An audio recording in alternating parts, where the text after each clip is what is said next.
এই তুমি আবার খালি হাতে ফিরেছ? বাজার থেকে চাল তেল আনোনি, আমি কিভাবে সংসার চালাবো?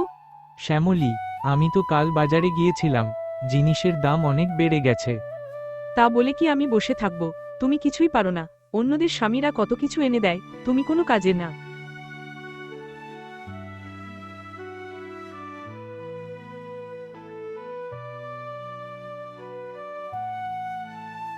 কেউ আছে বাড়িতে?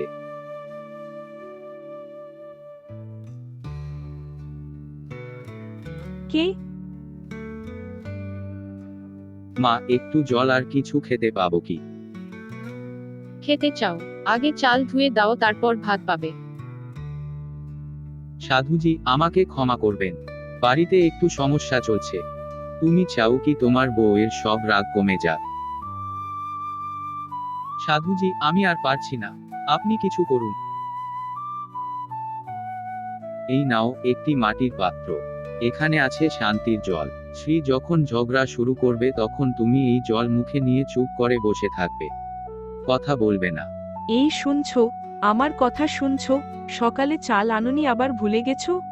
হরিপদ মুখে জল নেয়, কিছু বলে না, চুপ করে থাকে। তুমি কিছু বলছো না?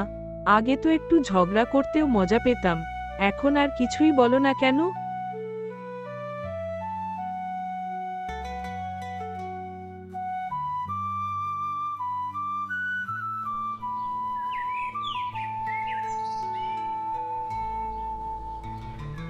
সাধুজি, আপনাকে প্রণাম। আপনি তো আসলেই জাদু করেছেন, আমার স্ত্রী এখন অনেক শান্ত। ওটা কোনো জাদু নয় হরিপদ, পাত্রে ছিল শুধু জল, কিন্তু তুমি চুপ থেকেছ, সেটাই ছিল আসল জাদু।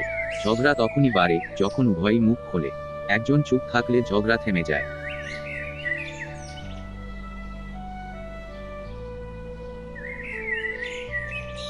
শোনো, এতদিন আমি অনেক বলেছি, অনেক ঝগড়া করেছি, তুমি কিছু বলনি। আমি বুঝে গেছি, তুমি আমাকে ভালোবাসো, সম্মান করো। আমি ভুল করেছি, আমাকে তুমি ক্ষমা করে দাও। ঝগড়া কখনো একতরফা হয় না, এক পক্ষ চুপ থাকলে অন্য পক্ষেরও রাগ কমে যায়। আমিও ভুল করেছি,